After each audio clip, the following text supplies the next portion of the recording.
IPL 2025 rules వచ్చేసాయి. MS ధోనిని 4 crores కి retain చేసుకోవచ్చు, అది కూడా అన్క్యాప్డ్ ప్లేయర్ గా.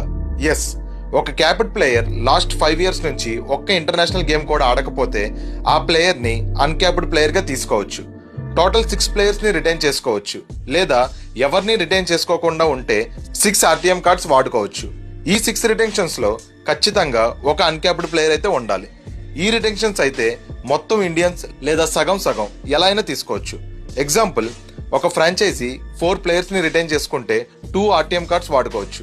3 రిటైన్ చేస్తే 3 RTMs. అలా ఏ కాంబినేషన్ లో అయినా టోటల్ గా 6 players ని రిటైన్ చేసుకోవచ్చు. ఒక టీం మొత్తం 6 రిటెన్షన్స్ చేస్తే వాళ్ళకున్న 120 crores పర్స్ అమౌంట్ లో 79 crores అయిపోయినట్టే. అంటే వాళ్ళు రిమైనింగ్ 41 crores తో 12 to 19 players ని కొనాలి. ఈ రిటెన్షన్ లో నాకు బాగా నచ్చిన 2 రూల్స్ ఇవే. ప్రతి ఓవర్సీస్ ప్లేయర్ ఖచ్చితంగా మెగా ఆప్షన్ కి రిజిస్టర్ అవ్వాలి. ఒకవేళ ఎవరైనా రిజిస్టర్ అవ్వకపోతే వాళ్ళు నెక్స్ట్ ఇయర్ ఐపీఎల్ ఆడలేరు. అలానే ఒక ఓవర్సీస్ ప్లేయర్ ని ఆప్షన్ లో కొన్నాక సీజన్ స్టార్ట్ అవ్వక ముందే ఆడను అని చెప్తే ఆ ప్లేయర్ ని 2 seasons బ్యాన్ చేస్తారు. చాలా మంది ప్లేయర్స్ ఆప్షన్ లో తక్కువ అమౌంట్ కి సోల్డ్ అయితే ఆడటం మానేస్తున్నారు. దానివల్ల టీమ్ కాంబినేషన్స్ ఎఫెక్ట్ అవుతున్నాయి. వాళ్ళ కోసమే ఈ రూల్స్. ఇంపాక్ట్ ప్లేయర్ రూల్ ఈ సీజన్ కూడా కంటిన్యూ అవుతుంది. మీకు ఇంకా రిటెన్షన్ కోసం ఏమైనా డౌట్స్ ఉంటే కామెంట్ సెక్షన్ లో అడగండి.